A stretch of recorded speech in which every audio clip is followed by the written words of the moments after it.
judiciary and legislature, and also Nepal Bar as part. Similarly, we looked at Philippines, where there was some issues which came in terms of implementation of an appointment commission. Because we are the countries which are on the similar path of economic progress, we have to still deal with issues which concern diversity, which concern stability of rule of law and democracy, which concern economic disadvantage and deprivation. So all these require that we share these experiences, we learn from each other, and our experiences may be much more relevant to each other.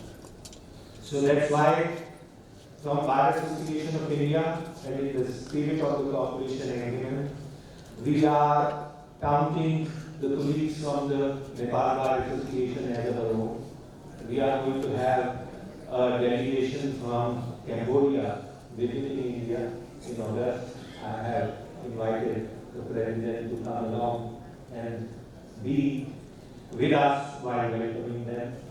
Similarly, we will be very glad to have them next year, both for President of Law Associations of Asia as well as New Delhi Rule of Law Convention. Friends, this way we continue our progress and capacity building as professions in these temples of democracy, Nepal and India are shining examples of democracy despite so many challenges being there. And I was myself there on the call of Nepal Bar to be part of the Rahat Fairy to hold elections. We have stood together, and that's how we will keep on giving support and energy to each other. As far as judicial reform is concerned, artificial intelligence is an opportunity but also a challenge. And challenges are multiplying. Some of the things we have not started paying attention to that yet. And one of those things are that how again the power in terms of how the world is run is again getting concentrated into individual hands. And that's in private corporate hands. I was in Brazil in Rio last month for initiation of Legal G20. And Elon Musk has vehemently criticized the Brazilian Supreme Court for putting some curbs and issuing directions to X, which was Twitter, on curbing hate speech. He said that the Supreme Court of Brazil is going retrograde and condemned the Supreme Court. So the Chief Justice of Brazil was there, and he said that we had elections and there was a violent attack even on Supreme Court while the exchange of power was taking place. We have to protect our institutions and our democracy from hate speech. We can't go by the standards of the multinationals or the individuals who hold a different view. We have to interpret and apply principles of free speech in our own context. Similarly, very few people know that when we use technology, we depend on the internet. And 80% of the communication satellites are also owned by the same individual. So, can there be an order where the private power can disrupt even functioning of institutions, makes demands and tries to control the social discourse? And how our institutions have to be prepared to face that kind of circumstances and onslaught are additional areas where we have to think about think about our own circumstances, situations, and national priorities, and have our own responses by working together, thinking together, and collaborating. Because the technology can be a boon and can be a pain at the same time. So there are challenges, there are requirements of reform, but the best solutions can be had by working together. And that's why I thank Nepal Bar Association again for inviting me and giving this opportunity and for signing the cooperation agreement to work together. Thank you very much.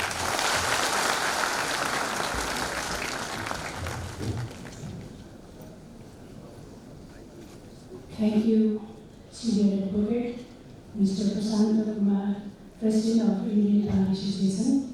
त्यस्तै गरी मन्तव्यकै क्रममा international बार एसोसिएसनका महासचिव श्री जब मेन्जर, I would like to request Mr. Job Menjers, Secretary General of the IBA, to deliver the speech in this ceremony.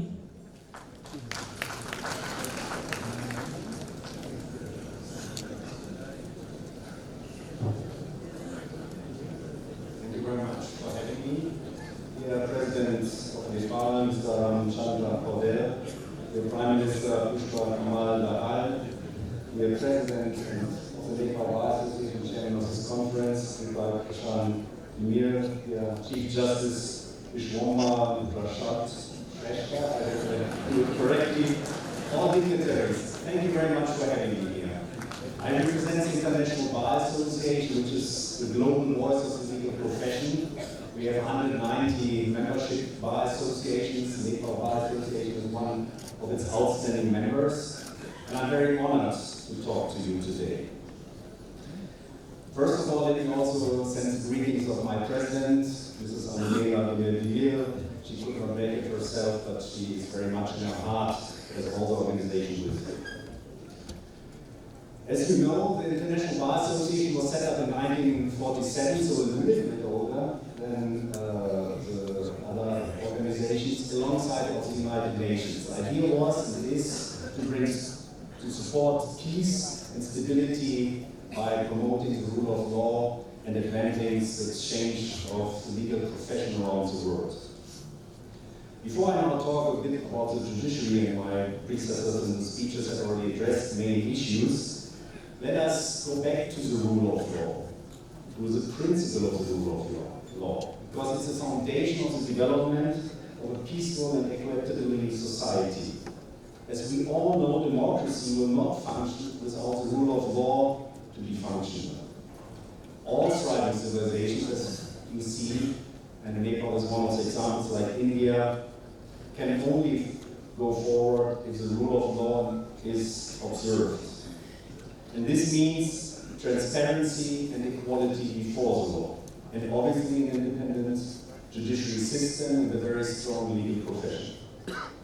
The legal profession and the judiciary are therefore the backbone of democratic societies. They ensure justice, they uphold the rule of law, and safeguard the rights of citizens. And I understand that you lawyers stood up very many times, like many lawyers around the world. I just remember Malaysia, where lawyers also demonstrate to keep up those standards.